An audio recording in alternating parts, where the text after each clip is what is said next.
हमको बैठा दिया अच्छे वाले उसमें, जो भी कौन सा हाँ उसमें बैठा दिया। और उन्होंने 2-3 स्टेशन की बनवाई थी और मुझे काशी के लिए बैठा दिया। अब हम ज़्यादा पढ़े लिखे तो है नहीं, अंग्रेजी का हमें ज्ञान है नहीं, तो हमें तो ठसक थी कि हमारे पास टिकट है। तो जब पूरा बैच आया रात्रि में, उनका टिकट बोले ये टिकट जो है पहली बात तो जनरल की है और आप बैठे कहाँ हो। उनका इसका हमें ज्ञान नहीं है। तो उनका ये तो 3 स्टेशन की थी और आप कहाँ जा रहे हो। उनका काशी। बोले तो है ही नहीं टिकट, खड़े होइए।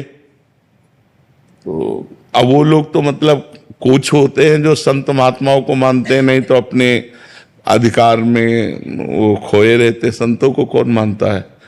तो उन्होंने बदतमीजी वाली बातें शुरू कर दी। हम संन्यास वेश था, हमें वास्तविक बिल्कुल हमें ज्ञान नहीं था कि क्या होता है कि ये कोच और क्या होता है, वो बिल्कुल ज्ञान नहीं था। क्योंकि देहात में पैदा हुई, गंगा किनारे साधना की, तो मुझे इसका ज्ञान नहीं था।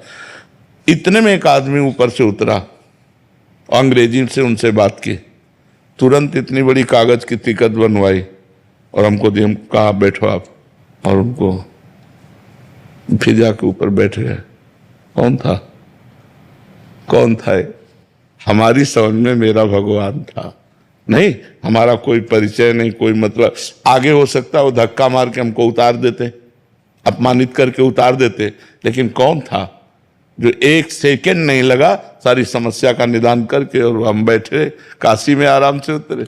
और हमने उसको राधे राधे भी नहीं कहा, क्योंकि मुझे पता है कि मेरा भगवान ही कर रहा है, दूसरा नहीं कर रहा।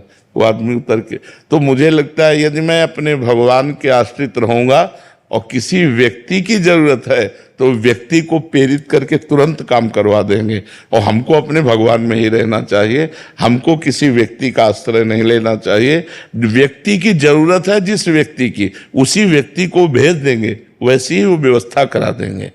भगवान ही तो सब रूपों में है, सबके हृदय। उर प्रेरक रघुवंश भी